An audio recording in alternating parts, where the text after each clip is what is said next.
इस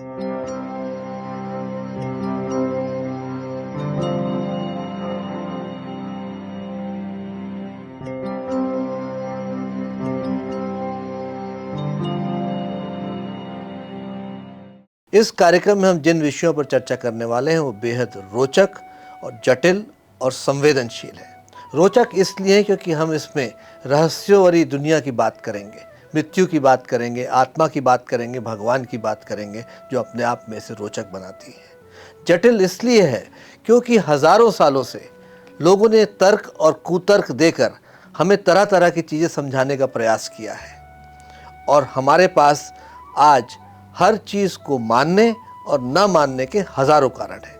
इसलिए यह विषय जटिल हो जाता है। ये संवेदनशील इसलिए है क्योंकि यह हमारी आस्था और मान्यताओं से जुड़ा हुआ प्रश्न है। अक्सर होता यह है कि जो हमारे लिए सत्य होता है हम उसे अपनी मान्यता बना लेते हैं। यहाँ तक तो ठीक है, लेकिन जब हम अपनी मान्यताओं को वैश्विक सत्य समझने लगते हैं तब परेशानी होने शुरू हो जाती है, क्योंकि तब आप समझते हैं कि आपका सत्य वैश्विक सत्य है और आप उसे दूसरों पर थोपना शुरू कर देते हैं। लेकिन इस बात का ख्याल रखना चाहिए कि अगर आपको अपनी मान्यताओं को वैश्विक सत्य समझने का हक है तो उतना ही हक किसी दूसरे इंसान को अपनी मान्यताओं को भी समझने का हक है, और ये अक्सर फसाद की जड़ बनती है। अब प्रश्न उठता है कि कोई किसे कैसे समझाए कि उसकी मान्यता गलत है। लोग कहते हैं कि कई बार प्रमाण दे के समझा दीजिए, लेकिन ज़रूरी नहीं है कि हर चीज़ का प्रमाण मिले। बहरहाल इन तरह के विषयों पे हम बराबर चर्चा करते रहेंगे, लेकिन इस कार्यक्रम को शुरू करने से पहले मुझे एक शायर की कुछ पंक्तियां याद हो आई हैं और मेरे हिसाब से इस कार्यक्रम के संदर्भ को देखते हुए उन पंक्तियों से इस कार्यक्रम को शुरुआत करना मुनासिब होगा। कितने अवतार हुए, कितने पैगंबर आए, तू ना आया लेकिन तेरे पैगाम बराबर आए। जी हाँ, एक बार और पैगाम हमारे पास आया है और ये पैगाम आया है फाल्गुनी जी और प्रदीप जी के ज़रिए से।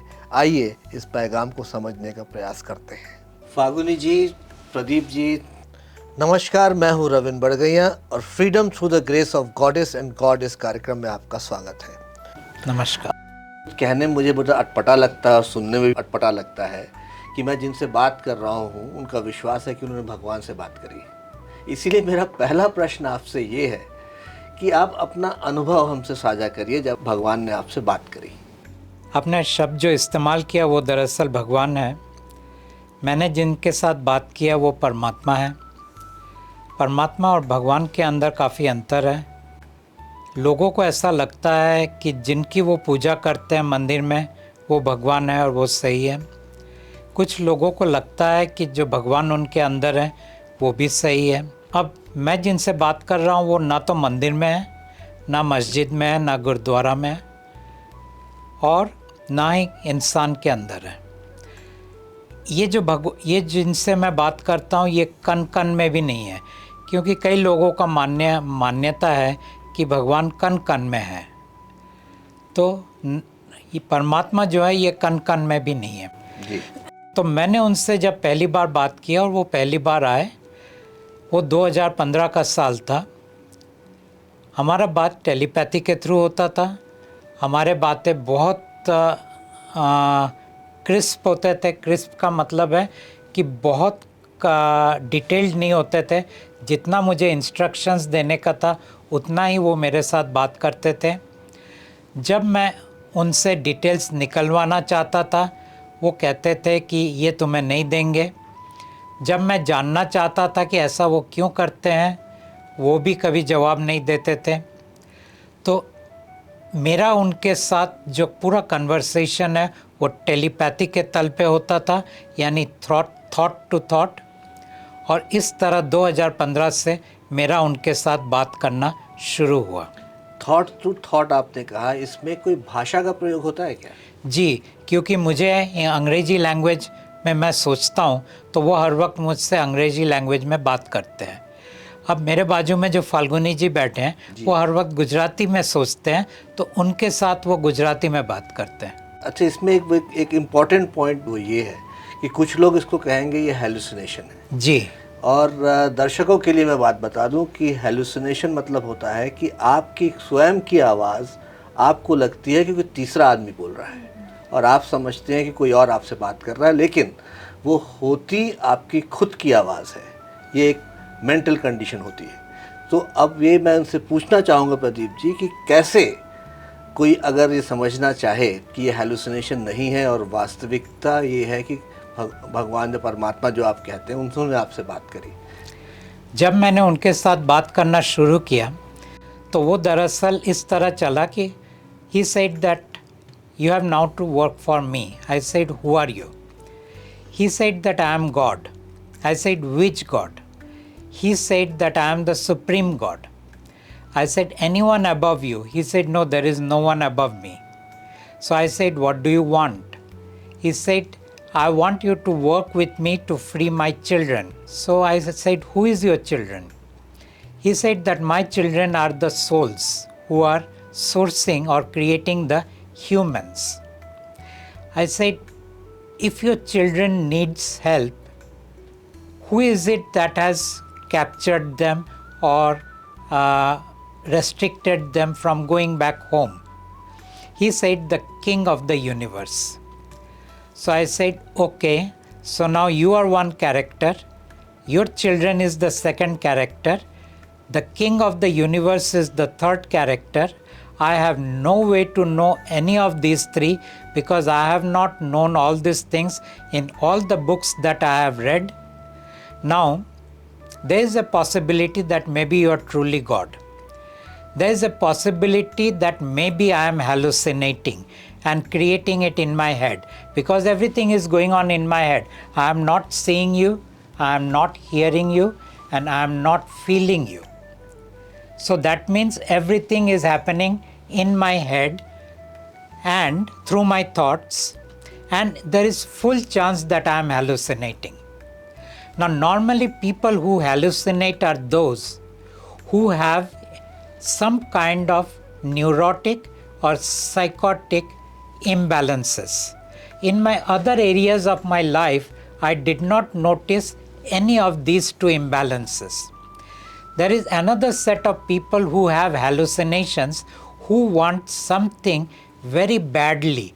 It's like if you are in the desert and if you really want water badly, you start hallucinating that there is a water body in front of you.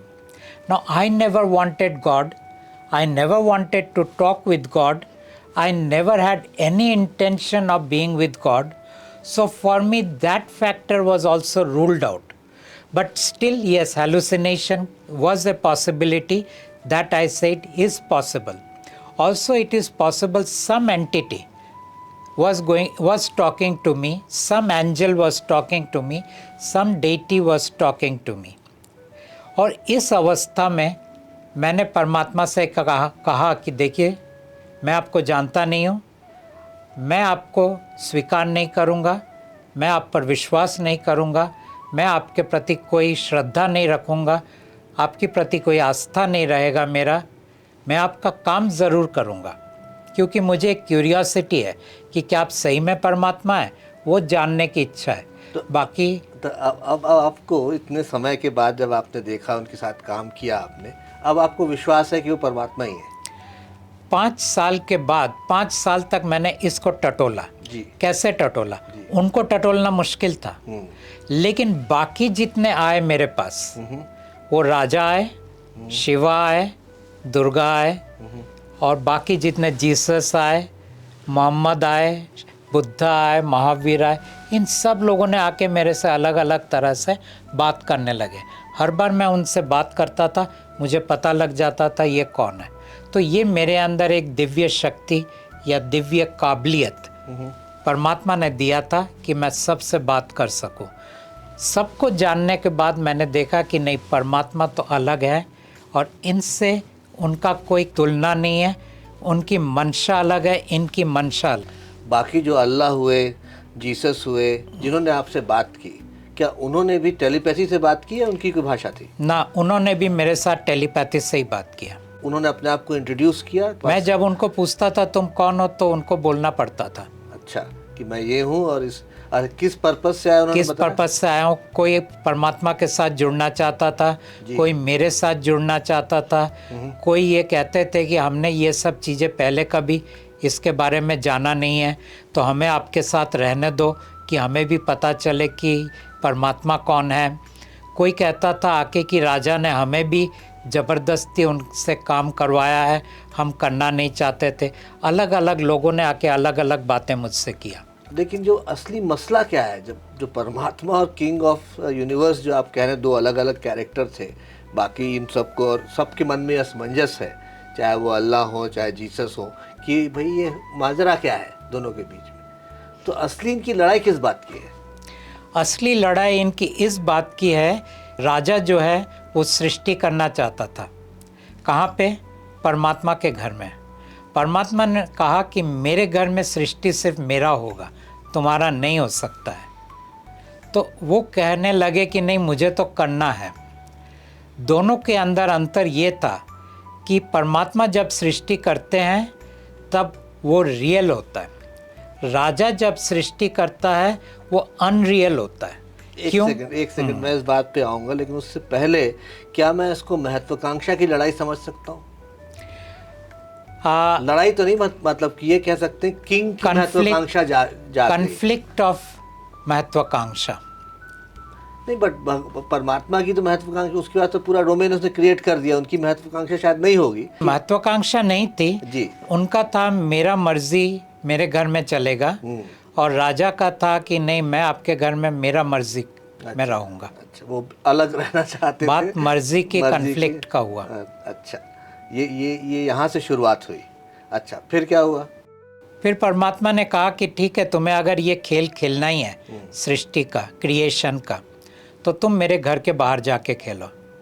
तो उसके लिए उनको एक क्या कहते हैं, स्पेस चाहिए था। जी तो स्पेस क्या था, उनको 21 ब्रह्मांड दे दिए। जी जी। तो वो उनका स्पेस बन गया।